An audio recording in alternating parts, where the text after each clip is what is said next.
pour pouvoir mieux acheter des actions, vous proposez que on achète des actions dès qu'il y a, comment dirais-je, au moment où ils ont enlevé les dividendes dans ça. C'est ça, non? Oh, ça, c'est une question qui revient toujours. En soi, la distribution des dividendes est une opération neutre. Vous ne gagnez pas de l'argent quand vous achetez avant les dividendes ou après les dividendes. Ça ne fait presque, et je vais expliquer le presque dans quelques instants, ça ne fait presque aucune différence. D'accord? Et donc, la raison pour laquelle je dis presque ici, c'est que entre ces deux scénarios-là, il y a des impôts et taxes qui sont payés par l'entreprise pour vous sortir les dividendes. Et donc, pour un investisseur à long terme, même, c'est une opération négative. Hein, parce que chaque fois que l'entreprise sort des dividendes, il y a de l'argent qui est perdu littéralement en impôts et taxes. Donc, ça me fait, OK, Ok. si vous voulez, on fait une simulation toute simple. Je dis n'importe quoi. Je dis que vous avez un capital de Ok, je dis que vous avez 1000 francs CFA et que vous achetez avant les dividendes, la distribution des dividendes, l'action qui vous intéresse était à 1000 francs. Et qu'après, ils ont fait les dividendes de, je dis n'importe quoi, 100 francs. Et donc, il reste, l'action coûte maintenant à 900, normalement. C'est ça, hein? Oui, Ok. oui. Ok, premier scénario. Si vous avez acheté l'action avant les dividendes, avec votre capital de 1000 francs, après les dividendes, vous aurez 100 francs CFA en liquidité et une action de 900. Oui, C'est bien ça, hein? oui, Ok, donc ça c'est le premier oui. scénario. Vous avez 100 francs et 900 investis. Dans le second scénario où vous attendez la distribution des dividendes pour investir les 1000 francs, vous achetez l'action à combien? À 900 francs finalement. Ou bien, Oui, donc il va vous rester combien en liquidité? oui. 100 francs CFA encore. 100 francs CFA. Donc vous voyez que dans les deux scénarios, avant, achat avant la distribution et achat après la distribution, vous retrouvez vous avez votre portefeuille a la même configuration. 100 francs CFA en liquidité, 900 La francs même CFA configuration. investis. Donc voilà quoi. Oui.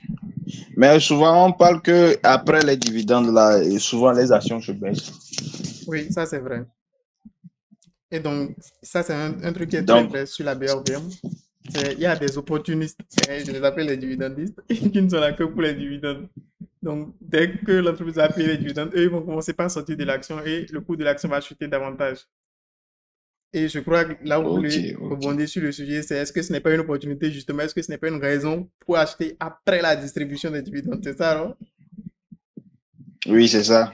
Ok, Parce que c'est ça mon idée. Parce que moi, je planifie pour que après les dividendes, les sociétés que je choisirais, et dès que les actions vont baisser, c'est en ce moment que moi je vais rentrer. Parce ok. qu'actuellement, j'ai trois sociétés, mais surtout BOA Niger, là, ça ne nous avantage pas avec le truc là. Ok, et donc comment dire, c'est vrai que ça peut constituer un point d'entrée, mais le truc à surveiller ici, c'est vous ne savez pas vraiment jusqu'où l'action va descendre. Vous voyez ce que je veux dire? Oui, oui, Donc, ça oui. revient à essayer de timer le marché. Et généralement, c'est un truc que nous voulons éviter de faire. Donc, vous ne savez pas comment le cours de l'action va se comporter sur le court terme. Et ce n'est pas ça qui devrait orienter une décision d'achat. Ok. Bon, bien sûr, si vous êtes là pour du long terme, hein. Maintenant, si vous êtes là pour faire du trading ou bien un truc sur le moyen terme, c'est le genre de Oh raisonnement à non. avoir. Non, non, non. Comme nous, on est en train d'aller au service de revenir là, on ne peut pas faire ce trading. Ok. Long terme là, c'est mieux. D'accord. Sur le bloc, parfois on dit quantité résiduelle là. Moi, je ne comprends pas bien ça. Si vous pouvez nous expliquer ça un peu, qu'est-ce que c'est que la quantité résiduelle? Ok. Comment les coûts des actions sont fixés sur la BRVM, par exemple? Donc, il y a des gens qui sont là, positionnés en achat, des gens qui sont positionnés en vente. Et chacun va dire son prix, n'est-ce pas? Oui, Et donc, oui. le système Qui, électronique qui qui est va se tourner autour de Oui, 7,5%. oui, ça, c'est les variations maximales autorisées par jour. Ok. Donc, les gens sont positionnés en achat, d'autres en vente. Et chacun va dire son prix. L'autre va dire, moi, je vais acheter à ça. L'autre va dire, moi, je vais vendre à ça. Et il y a plusieurs prix d'achat, plusieurs prix de vente. Et on ne sait pas comment. Donc, comment le système, lui, il parvient à déterminer le coût auquel il faut placer l'action. Ce coût-là, il est déterminé pour favoriser le maximum de transactions possibles. Donc, s'il faut placer le coût, je dis n'importe quoi. S'il faut placer le coût à 5000 pour avoir 10 000 transactions, Et dans le même temps, si on place le coût à, je dis, 4500, on a 3 transactions, alors le système va placer le coût à 5000 pour avoir 10 000 transactions. Donc, c'est comme ça que le système détermine Ok. quel coût il faut fixer pour l'action, pour avoir le maximum de transactions possible. D'accord? Et donc, Ok. avoir le maximum de transactions possible, ça ne veut quand même pas dire qu'on a satisfait tout le monde. C'est pas parce qu'on a mis le coût à 5000 que ça veut dire que tout le monde a pu vendre ses actions pour ceux qui voulaient vendre, que tout le monde a pu acheter pour ceux qui voulaient acheter. Il y a quand même des gens qui n'ont pas été satisfaits, même à 5000 là.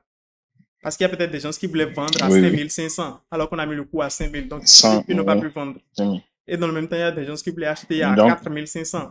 Or, on a mis à 5000, donc ils n'ont pas pu acheter. Vous voyez?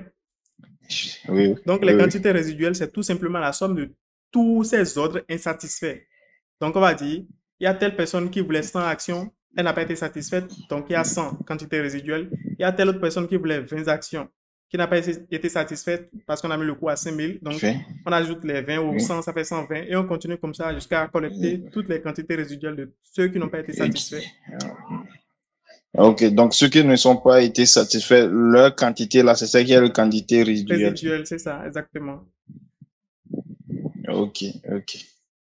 Pour les sociétés qui sont cotées à la BFM là, leur truc là, pour annoncer leurs dividendes et leur rapport annuel là, je voulais savoir la période laquelle ils annoncent ces genres de messages.